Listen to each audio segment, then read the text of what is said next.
한 해가 이제 서서히 저물어 갑니다.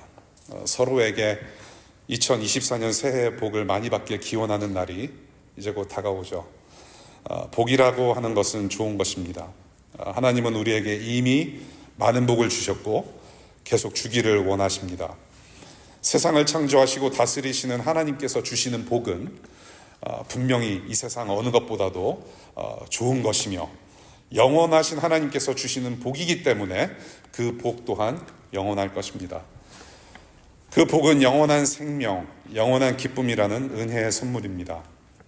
하나님과 멀어지게 한 우리의 죄를 십자가에서 대신 형벌받으심으로 용서하여 주시고 또 죽음에서 부활하셔서 천국의 생명문을 활짝 여신 그 예수 그리스도를 믿음으로 우리는 그 하늘의 복을 이미 이 땅에서 누리고 있습니다.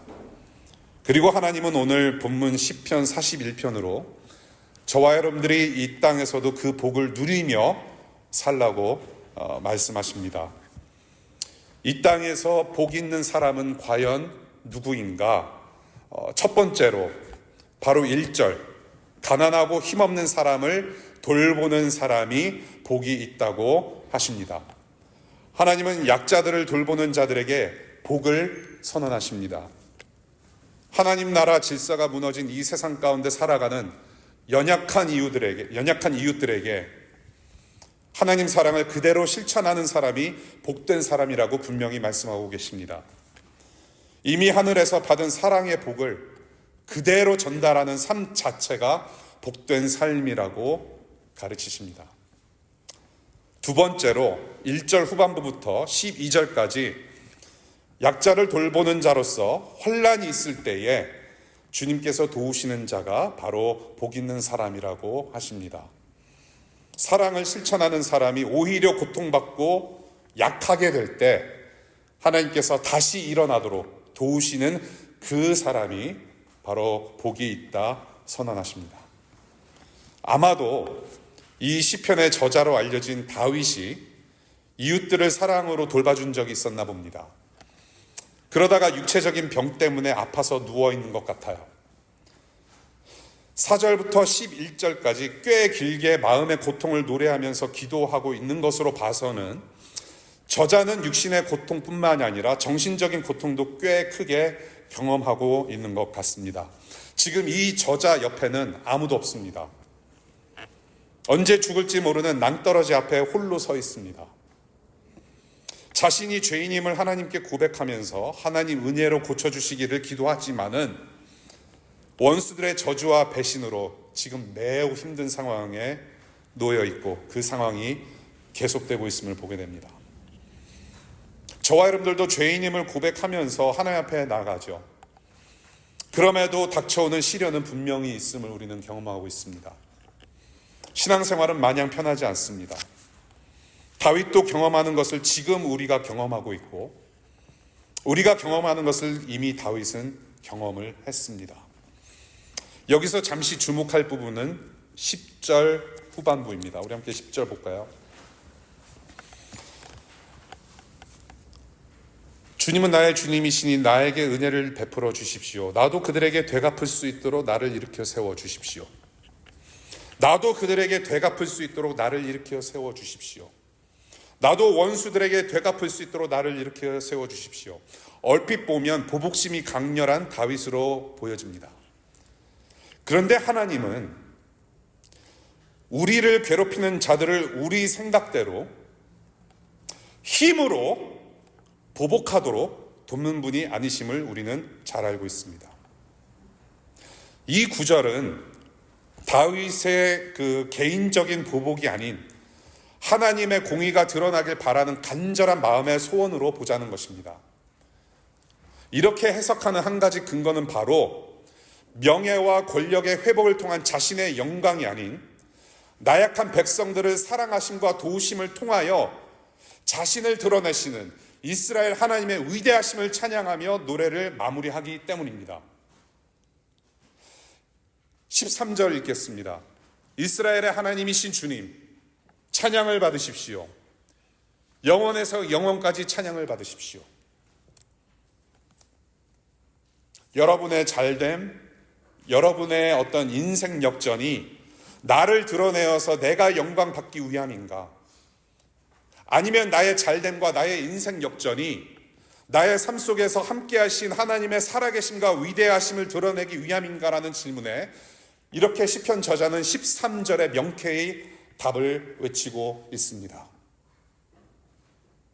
따라서 오늘 우리에게 주시는 시편 41편의 말씀으로 누가 복 있는 사람인가 봤을 때, 첫째, 연약한 이웃을 섬기는 자가 복된 사람이라고 말씀하십니다.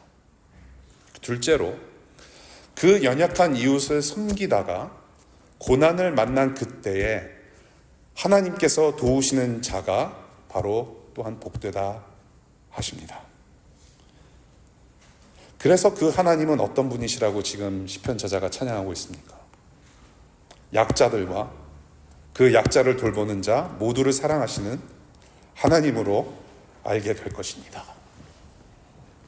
라고 선포하면서 그 하나님을 찬양하라고 저와 여러분들에게 권고하고 있습니다. 오늘 본문 시편 41편은 시편 1편부터 41편까지 불리우는, 그것을 한 덩어리로 보는 시편 1권이라고 하는 캐러고리 안에 들어가 있습니다. 그래서 이 시편 41편은 마무리장이다라고 또 알려지기도 했는데요. 여러분들이 시편 1편, 시편 1편 대략의 내용을 아실 거예요. 시편 1편은 복 있는 사람이 누구인지로 시작을 해요. 공교롭게도. 따라서 41편, 오늘의 본문이 되는 41편이 다시 복 있는 사람이 누구인지 말씀하고 계세요. 다시 한번 상기시켜 주시는 거죠, 하나님께서. 그러면서 시편 1권이 끝나요. 41편으로. 우리 시편 1편을 함께 읽겠습니다. 시편 1편. 복 있는 사람은 악인의 꾀를 따르지 아니하며 죄인의 길에 서지 아니하며 오만한 자의 자리에 앉지 아니하며 오로지 주님의 율법을 즐거워하며 밤낮으로 율법을 묵상하는 사람이다. 그는 시냇가에 심은 나무가 철 따라 열매를 맺으며 그 잎이 시들지 아니함 같으니 하는 일마다 잘 될 것이다. 그러나 악인은 그렇지 않으니 한낮 바람에 흩날리는 쭉정이와 같다. 그러므로 악인은 심판받을 때에 몸을 가누지 못하며 죄인은 의인의 모임에 참여하지 못한다. 그렇다. 의인의 길은 주님께서 인정하시지만 악인의 길은 망할 것이다. 이게 시편 1편의 말씀입니다. 하나님은 시편을 통해서 분명히 말씀하세요. 하나님의 말씀을 즐거워하며 그대로 그 말씀을 행하는 자가 복 있는 사람이라고 하시고, 그런 사람이 의인이라고 말씀하십니다. 그렇지 않으면 악인이고 죄인이며 그 길을 따르는 자는 분명 망할 것이라고 말씀하세요. 그렇게 선포하십니다. 그런데 복 있는 사람이 따라야 할 그 말씀이 무엇인가라고 했을 때 바로 오늘 본문이 되는 41편의 말씀입니다. 오늘 본문이 되는 41편의 말씀, 가난하고 힘없는 사람들을 돌보는 사랑의 실천을 순종해낸다라고 말씀하시는 것이죠. 그런 사람만이 복 있는 사람이라고 선포하시는 내용이 바로 시편 41편과 시편을 통틀어서 하시는 말씀이라고 보는 것입니다. 이 시편의 가르침은 전혀 새로운 명령이 아닙니다. 이 시편의 말씀은 전혀 새로운 교훈을 주시는 것이 아니에요. 이미 이스라엘 민족이 하나님 백성들로서 살아가는 삶의 방식과 의무로 이미 오래전부터 여러 번 반복하신 명령의 말씀입니다. 우리 신명기 10장 18절부터 19절까지의 말씀을 우리 파워포인트로 함께 같이 읽겠습니다. 시작. 고아와 과부를 공정하게 재판하시며 나그네를 사랑하셔서 그에게 먹을 것과 입을 것을 주시는 분이십니다.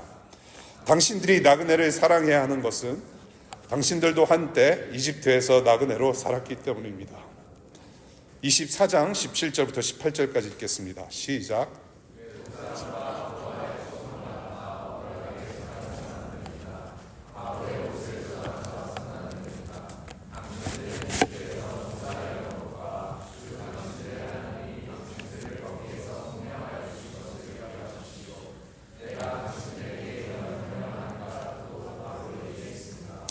고아와 과부와 나그네를 환대하라. 이스라엘 민족은 신명기의 말씀과 이 시편의 말씀을 너무나도 잘 알았습니다. 사실은 이 신명기 말씀뿐만 아니라 구약 성경 통틀어서 수많은 비슷한 말씀을 하셨죠. 자신들이 겪어왔던 고통으로부터 구원해내신 하나님을 기억하며 그 하나님의 사랑을 실천하는 자들로 살아가야 함을 수백 년, 수천 년간 읽고 노래하였습니다.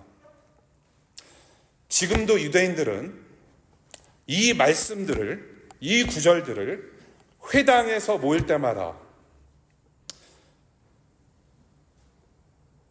읽고 외웁니다. 모세 오경과 시편의 말씀으로 그들도 우리의 하나님을 예배하고 있습니다. 그런데 보십시오. 하나님께서 말씀하시고 명령하신 대로 살지 못했습니다. 지금도 그렇게 살지 못하고 있습니다. 하나님께서 사랑의 대상으로 보내신 약한 이웃들을 생명의 무릎으로 섬기지 못하고 하나님의 아들 예수 그리스도를 십자가에 못 박은 그 피 묻은 손으로 인권을 이미 오래전부터 유린해 왔으며 지금은 하나님의 형상들을 말살하고 있습니다. 총과 미사일로 오히려 과부와 고아들을 생산해내는 죽음의 공장장이 되었습니다. 그래서 하나님께 여쭙고 싶은 게 있습니다. 하나님께서 이렇게 하라고 시키셨습니까?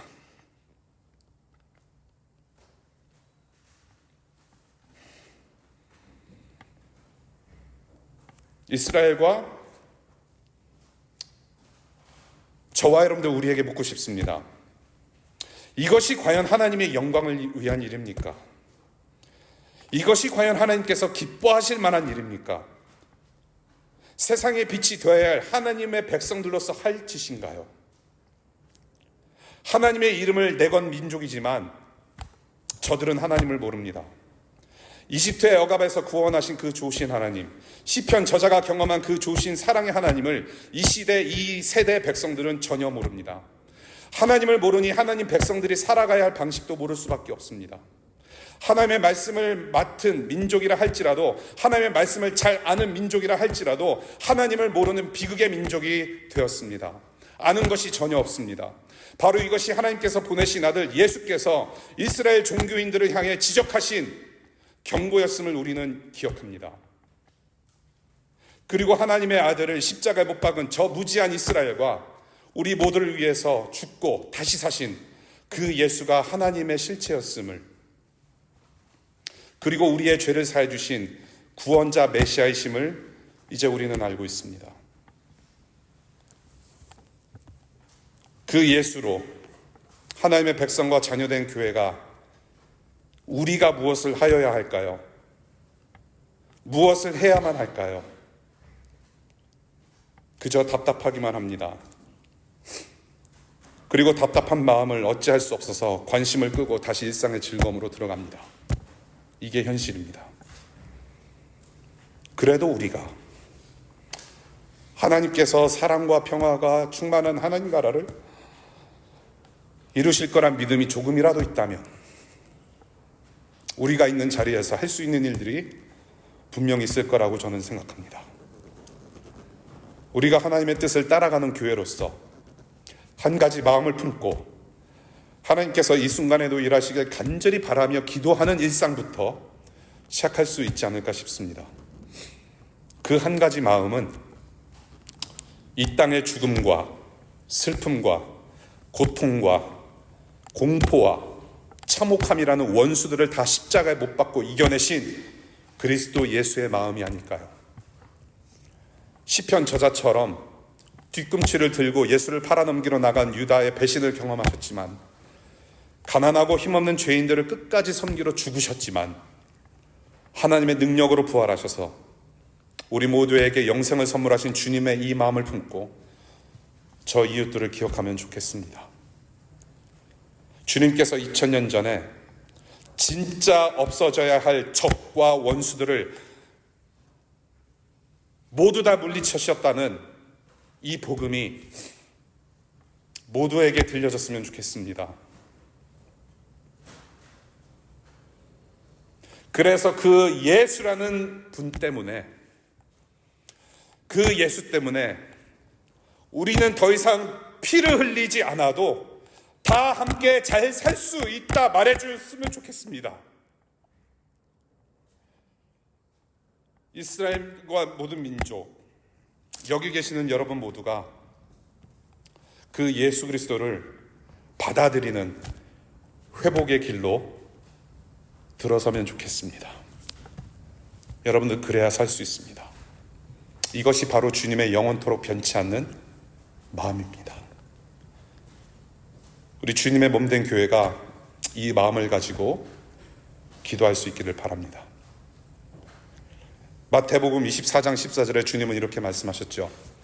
이 하늘나라의 복음이 온 세상에 전파되어서 모든 민족에게 증언될 것이다. 그때야 끝이 올 것이다. 이 복음이 들려지려면 시즈파이어가 우선돼서 사람들이 살아야 됩니다. 죽이지 말아야 됩니다. 복음이 들려지기를 간절히 기도하는 자들에게 분명히 실천할 수 있는 지혜를 주실 것입니다. 그 지혜가 여러분 각자의 마음을 흔들 때 즉시 일어나서 행동하실 수 있기를 바랍니다. 먼 이웃뿐만 아니라 이 드시 안에, 여러분들 가정 안에 가까운 이웃들을 위하여서도 그 마음으로 행동하는 제자들이 되실 수 있기를 간절히 바랍니다. 갈라디아서 5장 6절, 가장 중요한 것은 믿음이 사랑을 통하여 일하는 것입니다. 고린도전서 13장 2절, 산을 옮길 만한 모든 믿음을 가지고 있을지라도 사랑이 없으면 아무것도 아닙니다. 하나님을 믿는 믿음이 행동으로 실천되는 삶, 그런 사람이 바로 복 있는 사람이라고 오늘 말씀하시죠. 그리고 그런 삶을 살아갈 때 시련은 분명히 있을 것이지만 하나님은 그 복을 거두지 아니하시고 오히려 도우셔서 살려내신다라는 말씀을 오늘 시편 41편으로 들려주십니다. 오늘 시편 41편의 말씀을 우리 예수 그리스도께서 이렇게 정리하시는 것 같아요. 우리 마태복음 5장 7절 같이 읽고 마치겠습니다. 시작. 긍휼히 여기는 자는 복이 있나니 그들이 긍휼히 여김을 받을 것이다. 아멘. 기도하겠습니다.